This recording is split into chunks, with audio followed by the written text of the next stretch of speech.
သင်တို့ငါတော့သင်လိုက်ရတဲ့ပညာတွေကဘာမြေကိုအုပ်စိုးဖို့မလောက်ကြနေကိုပွေရတော့ရှာထားခဲ့တဲ့ဒီအတတ်တွေအသုံးဝင်ပေမဲ့ပဲသူ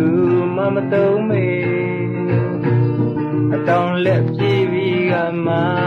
ကောင်းကင်လိုက်စမရလို့မပြန်နိုင်တဲ့ငက်ကလေးလို့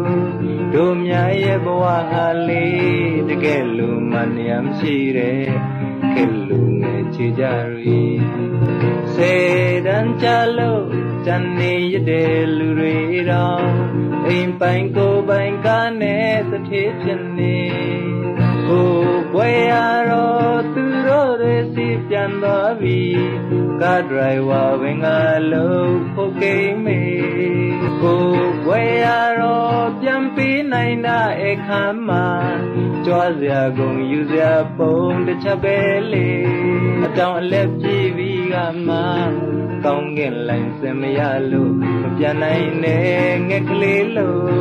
တို့များရဲ့ဘဝဟာလေးတကယ်လို့မနှရမရှိတဲ့